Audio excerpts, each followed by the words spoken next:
In 1907, in Vienna, on Sigmund Freud's desk lay a black leather-bound diary. On its cover, a single word was written, Träume, meaning dreams.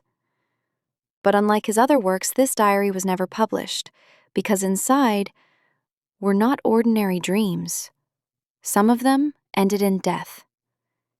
In The Interpretation of Dreams, Freud discussed the unconscious, repressed desires, and symbolic visions. His theories became the cornerstone of modern psychology. But what he wrote in this private diary was never included in any academic paper, because these notes were too dark to reveal. Students occasionally saw the diary, but they were never allowed to read it.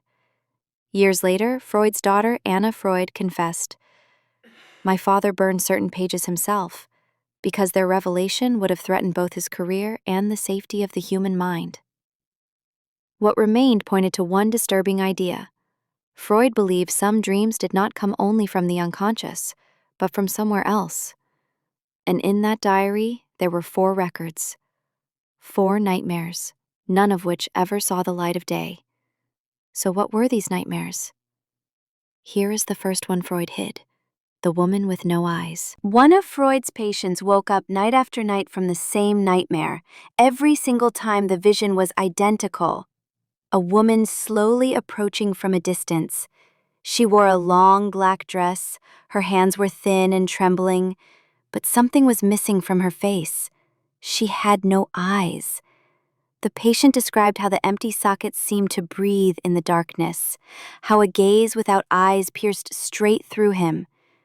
During every session, he spoke of this woman sweating and trembling in fear. Freud carefully noted the case in his private diary. But as the days passed, the nightmares grew worse. The patient began to feel her presence not only at night, but in daylight as well. While walking down the street, he swore he heard footsteps behind him. When he looked into a mirror, for a brief moment, the eyeless face appeared in the reflection. Freud tried to explain it as paranoia fueled by suppressed trauma. But between the lines of his notes, there was a different kind of unease. Only a few weeks later, the patient was found dead in his home. On his desk lay a single note. "She is no longer in my dream.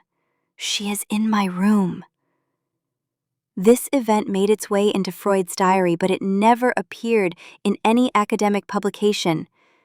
Neither his students nor his colleagues ever learned of it, because this was no ordinary nightmare.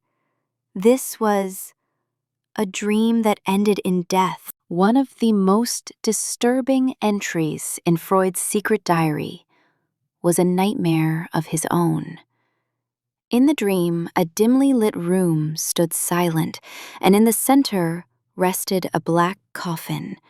As the heavy lid creaked open, a child slowly rose from inside. But the child wasn't crying. He wasn't afraid. He was... Freud recorded the vision in his diary with chilling precision. A child laughs inside the coffin, not a scream, but shuckles, laughter, echoes. These lines were never shown to his students, because Freud himself had been shaken by the dream.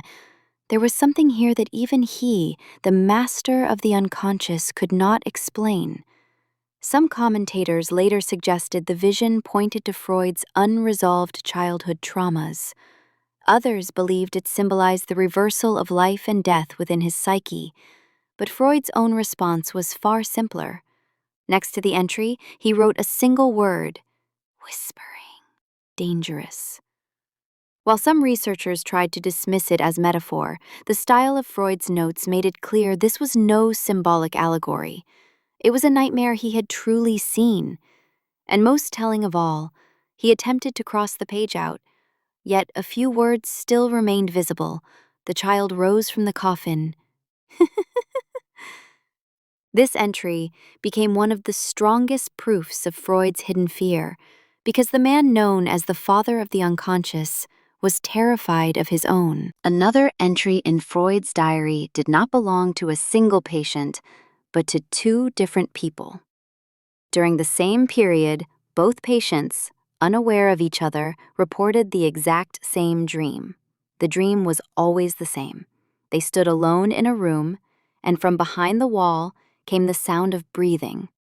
It was as if someone was trapped inside the stone wall, but that breath was not human. Both patients told Freud the very same detail.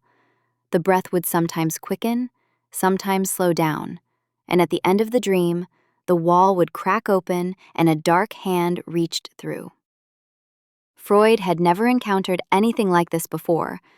Two separate people experiencing the same nightmare at the same time was scientifically impossible.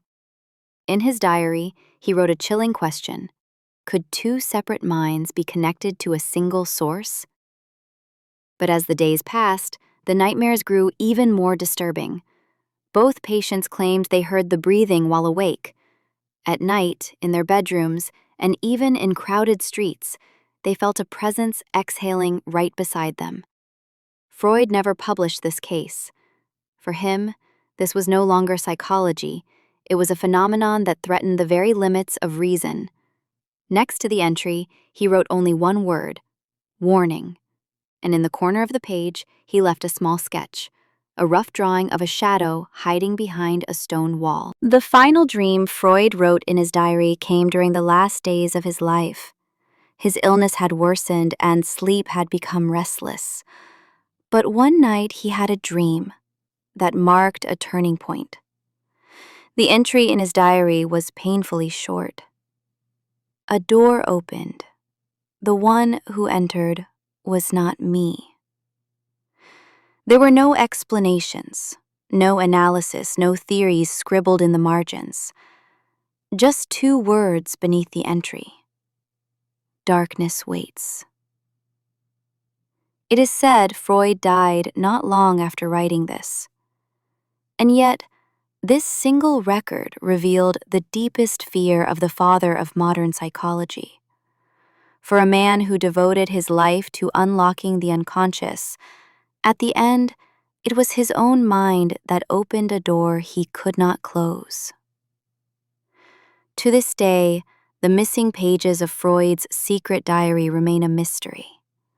Some believe his daughter Anna destroyed them.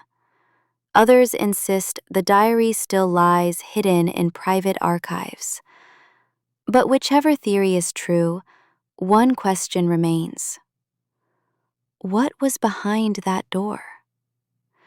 Perhaps it was death, perhaps another reality, or perhaps something none of us would ever want to see. The 4 nightmares Freud hid show us one thing. Dreams are not only the keys to the unconscious, they may also be keys to the darkness itself. And what about you? If one day you realized the dream you had was the same as someone else's, perhaps that door has already opened for you. So now I ask you, do you remember your most terrifying dream? Write it in the comments. And if you want more stories like this, subscribe now, because this is only the beginning.